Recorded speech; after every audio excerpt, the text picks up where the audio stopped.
Kerala university MA English language and literature second സെമസ്റ്ററിലെ ഒരു പേപ്പറാണ് ജെൻഡർ സ്റ്റഡീസ്. ഇതിൽ പഠിക്കാനുള്ള ഒരു മെയിൻ കോൺസെപ്റ്റാണ് ടൈപ്സ് ഓഫ് ഫെമിനിസം എന്ന് പറയുന്നത്. ഇതിലൊന്നാണ് റാഡിക്കൽ ഫെമിനിസം. അപ്പം എന്താണ് റാഡിക്കൽ ഫെമിനിസം എന്ന് നമുക്ക് നോക്കാം. റാഡിക്കൽ ഫെമിനിസം എങ്ങനെയാണ് വന്നതെന്ന് ചോദിച്ചാൽ സിവിൽ റൈറ്റ്സ് മൂവ്മെൻറ്റ്സിൻ്റെ ഭാഗമായിട്ടാണ് ഇതുണ്ടായത്. സെക്കൻഡ് വേവ് ഓഫ് ഫെമിനിസത്തിൻ്റെ സമയത്ത് കാനഡ, ഇംഗ്ലണ്ട്, ഫ്രാൻസ്, US എന്നീയിടങ്ങളിൽ ഉണ്ടായ ഒരു കൈൻഡ് ഓഫ് ഫെമിനിസം ആയിരുന്നു റാഡിക്കൽ ഫെമിനിസം എന്ന് പറയുന്നത്. എല്ലാവരെയും ഒരുപോലെ കാണണമെന്നുള്ള ആവശ്യം ഉന്നയിച്ചു കൊണ്ട് നടത്തുന്ന പ്രക്ഷോഭങ്ങളിൽ പോലും വിമനെ ഒരു സെക്കൻഡ് ക്ലാസ് ആയിട്ട് അല്ലെങ്കിൽ ഒരു താഴേക്കിടയിലുള്ള ഒരു കാറ്റഗറി ആയിട്ട് കാണുകയാണ് പൊതുവെ അവിടെ ഉണ്ടായിരുന്നത്. ഇപ്പം സിവിൽ റൈറ്റ്സ് മൂവ്മെൻറ്റ്സ് ഒക്കെ ഉണ്ടായെങ്കിൽ പോലും ആ മൂവ്മെൻറ്റ്സിൽ വരെ സ്ത്രീകളെന്ന് പറയുന്നത് അവർക്ക് ഇമ്പോർട്ടൻസ് കൊടുത്തിട്ടില്ല.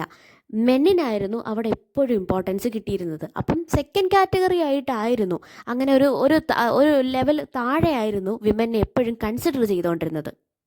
Also radical feminism was the reaction against liberal and Marxist feminism. Marxist ഫെമിനിസത്തിനും ലിബറൽ ഫെമിനിസത്തിനും എതിരെയായിട്ടുള്ള ഒരു റിയാക്ഷൻ ആയിട്ടായിരുന്നു നമ്മളുടെ റാഡിക്കൽ ഫെമിനിസം വന്നത്. അക്കോർഡിംഗ് ടു റാഡിക്കൽ ഫെമിനിസം, ഈ ലിബറൽ ഫെമിനിസവും മാർക്സിസ്റ്റ് ഫെമിനിസവും പറയുന്നത് പോലെ സിവിൽ റൈറ്റ്സ് ഇല്ലാത്തതോ അല്ലെങ്കിൽ പൊളിറ്റിക്കൽ റൈറ്റ്സ് ഇല്ലാത്തതോ അല്ലെങ്കിൽ ക്യാപിറ്റലിസമോ അല്ല വിമൻസ് ഓപ്പറേഷൻ്റെ റീസൺ ആയിട്ട് വരുന്നത്. സ്ത്രീകളെ സപ്രസ് ചെയ്ത് വെക്കുന്നത് അല്ലെങ്കിൽ അവരെ ഒപ്രസ് ചെയ്ത് വെക്കുന്നത് പേട്രിയാർക്കി എന്ന് പറയുന്ന കോൺസെപ്റ്റാണ്. പേട്രിയാർക്കി ഈ സൊസൈറ്റി മൊത്തത്തിൽ റൺ ചെയ്യുന്നത് പേട്രിയാർക്കി വെച്ചിട്ടാണ്. ഈ ഫുൾ സിസ്റ്റവും കൺട്രോൾ ചെയ്യുന്നതേ പേട്രിയാർക്കിയാണ്. അപ്പം ഈ പേട്രിയാർക്കിനെ എടുത്ത് ഈ സൊസൈറ്റിയിൽ നിന്നും എടുത്ത് കളഞ്ഞെങ്കിൽ മാത്രമേ സ്ത്രീകൾക്കെതിരെയുള്ള ഓപ്പറേഷനും കാര്യങ്ങളുമൊക്കെ നിൽക്കത്തുള്ളൂ. അപ്പോൾ അതിന് വേണ്ടിയിട്ടാണ് നമ്മളുടെ റാഡിക്കൽ ഫെമിനിസം സംസാരിക്കുന്നത്. നമ്മുടെ ഹോൾ സൊസൈറ്റിയെ തന്നെ കൺട്രോൾ ചെയ്യാനായി പേട്രിയാർക്കി തന്നെ കുറേ ജെൻഡർ റോൾസും കാര്യങ്ങളുമൊക്കെ കൺസ്ട്രക്ട് ചെയ്ത് വെച്ചിട്ടുണ്ട്. ഇതിനെ ബ്ലൈൻഡായിട്ട് ഫോളോ ചെയ്യുന്നത് കൊണ്ടാണ് സ്ത്രീകൾക്കെതിരെ ഇതുപോലുള്ള പ്രശ്നങ്ങളൊക്കെ, അക്രമങ്ങളും കാര്യങ്ങളും ഒക്കെ വരുന്നത്. അപ്പം വിമനെ ഡോമിനേറ്റ് ചെയ്യാനായി പുരുഷന്മാരെ ഹെൽപ്പ് ചെയ്യുന്നത് പേട്രിയാർക്കിയാണ്. ഈ പേട്രിയാർക്കി എടുത്ത് കളഞ്ഞെങ്കിൽ മാത്രമേ ഇക്വാലിറ്റി എന്ന് പറയുന്ന ഒരു ഗോൾ നമുക്ക് അറ്റൈൻ ചെയ്യാനായിട്ട് സാധിക്കൂ എന്നാണ് റാഡിക്കൽ ഫെമിനിസം പറയുന്നത്. According to radical feminism, oppression of women is considered as the most fundamental form of oppression. ഈ most fundamental form of oppression ആയിട്ടുള്ള ഒപ്രഷൻ ഓഫ് വിമൻ, അതിൻ്റെ മെയിൻ സോഴ്സ് എന്ന് പറയുന്നത്, ആ ഒപ്രഷൻ്റെ സോഴ്സ് എന്ന് പറയുന്നത് പേട്രിയാർക്കിയാണ്. ഈ പേട്രിയാർക്കിനെ സൊസൈറ്റിയിൽ നിന്നും എടുത്തു കളയാൻ എന്ത് ചെയ്യണം, അതാണ് റാഡിക്കൽ ഫെമിനിസം നോക്കുന്നത്. പേട്രിയാർക്കി എന്ന് പറയുമ്പം അതിനകത്ത് ഒരൊറ്റ ജെൻഡറിനാണ് ഇമ്പോർട്ടൻസ് കൊടുക്കുന്നത്. ഒരൊറ്റ ജെൻഡറിന് ഇമ്പോർട്ടൻസ് കൊടുത്തുകൊണ്ടൊരു സൊസൈറ്റി റൺ ചെയ്ത് കഴിഞ്ഞാൽ എങ്ങനെ അവിടെ ഇക്വാലിറ്റി സംഭവിക്കും? പേട്രിയാർക്കിക്ക് ഓഫ് കോഴ്സ് ഒരൊറ്റ ജെൻഡറിനാണ് മോർ ഇമ്പോർട്ടൻസ് അവിടെ കൊടുക്കുന്നത്. അവരാണ് സൊസൈറ്റി കൺട്രോൾ ചെയ്യുന്നത്. ആ സൊസൈറ്റി കൺട്രോൾ ചെയ്യുമ്പം ഡോമിനൻറ്റ് ഫോഴ്സായിട്ട് അവർ മാറിക്കൊണ്ടിരിക്കുമ്പം പിന്നീടുള്ള ബാക്കി എല്ലാ ജെൻഡേഴ്സും, ഇവിടെ ഫെമിനിസത്തിനകത്ത് വേറെ ജെൻഡേഴ്സ് പറയുന്നില്ല, വിമൻ ആ കാര്യം മാത്രമേ പറയുന്നുള്ളൂ.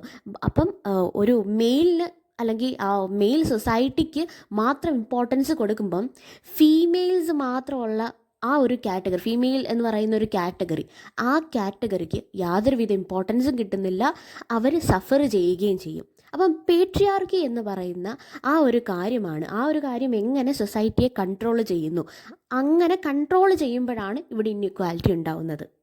പേട്രിയാർക്കി മെയിൻലി വയലൻസ് എന്ന് പറയുന്ന ഒരു ടൂൾ ഉപയോഗിച്ചാണ് മറ്റൊരു ജെൻഡറിനെ കൺട്രോൾ ചെയ്യുന്നത്. ഈ വയലൻസ് ആയാലും മെയിൽ ഡോമിനേഷൻ ആയാലും ഇതെല്ലാം സൊസൈറ്റി ആക്സെപ്റ്റ് ചെയ്തിട്ടുള്ള കാര്യങ്ങളാണ്. അപ്പം എങ്ങനെയെങ്കിലും ഈ സൊസൈറ്റിയിൽ നിന്നും ഇതിൻ്റെ ഇൻഫ്ലുവൻസ് എടുത്ത് കളയുക, ആ വയലൻസിലൂടെ സ്ത്രീകളെ കൺട്രോൾ ചെയ്യുക, അല്ലെങ്കിൽ സൊസൈറ്റി മൊത്തത്തിൽ വയലൻസിലൂടെ സ്ത്രീകളെ കൺട്രോൾ ചെയ്ത് വേറൊരു ജെൻഡറിന് ഇമ്പോർട്ടൻസ് കൊടുത്ത് അവരെ ഡോമിനേറ്റ് ചെയ്യാനായിട്ടുള്ള സപ്പോർട്ട് കൊടുത്ത് നിൽക്കുന്നിടത്തോളം കാലം അവിടെ ഇക്വാലിറ്റി എന്ന് പറയുന്നത് ഒരിക്കലും പോസിബിൾ അല്ല. റാഡിക്കൽ ഫെമിനിസത്തിന് കുറച്ച് ലിമിറ്റേഷൻസും ഉണ്ട്, അത് നമുക്ക് നോക്കാം. Firstly, radical feminism sees women as a collective group and not as individuals. Women എന്ന് പറയുന്നത് ഒരു സിംഗിൾ എൻറ്റിറ്റി ആയിട്ടാണ് റാഡിക്കൽ ഫെമിനിസം കൺസിഡർ ചെയ്യുന്നത്. പക്ഷേ അവരുടെ ഉള്ളിലും പല കൈൻഡ് ഓഫ് പ്രോബ്ലംസിലൂടെ കടന്നു പോകുന്ന ആൾക്കാർ കാണും. ഇതൊന്നും റാഡിക്കൽ ഫെമിനിസം കൺസിഡർ ചെയ്യുന്നതേ ഇല്ല. അക്കോർഡിംഗ് ടു ദം സ്ത്രീകൾ ഫേസ് ചെയ്യുന്ന ഒരേ ഒരു പ്രശ്നം എന്ന് പറയുന്നത് ഇന്നിക്വാലിറ്റിയാണ്. പക്ഷേ ആ ഇന്നിക്വാലിറ്റിയിൽ തന്നെ പല തരത്തിലുള്ള ഇന്നിക്വാലിറ്റീസ് ഉണ്ട്. Based on their body, from the place they come from, ആ കാര്യങ്ങളൊന്നും തന്നെ കൺസിഡർ ചെയ്യുന്നില്ല. ഡിസബിലിറ്റീസ് ഉള്ള ആൾക്കാർ ഫേസ് ചെയ്യുന്ന ഒരു ഫേസ് ചെയ്യുന്ന പ്രശ്നങ്ങളായിരിക്കത്തില്ല മൈഗ്രൻ്റ് ആയിട്ടുള്ള വിമൻ ഫേസ് ചെയ്യുന്നത്. ആ പ്രശ്നങ്ങളായിരിക്കത്തില്ല വേറൊരു എൻറ്റയർലി ഡിഫറെൻറ്റ് റേസിൽ നടന്നുകൊണ്ടിരിക്കുന്നത്, അല്ലെങ്കിൽ ഒരു റിലീജിയനിൽ അവർ ഫേസ് ചെയ്യുന്നതും which will be entirely different. അങ്ങനത്തെ ഒരു കാര്യങ്ങൾ യാതൊരുവിധ കൺസിഡറേഷനും കൊടുക്കുന്നില്ല റാഡിക്കൽ ഫെമിനിസം.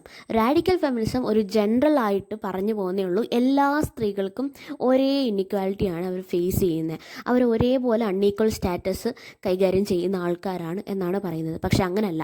ഓരോ ഇൻഡിവിജ്വൽസും ഗോ ത്രൂ ചെയ്യുന്നത് പലതരം ഇന്നിക്വാലിറ്റി ആയിരിക്കും. പക്ഷെ അതിനെ ഒന്നും കൺസിഡർ ചെയ്യുന്നതേ ഇല്ല. അപ്പോൾ ഇതൊക്കെയാണ് റാഡിക്കൽ ഫെമിനിസവും അതിൻ്റെ ലിമിറ്റേഷൻസും. Thank you.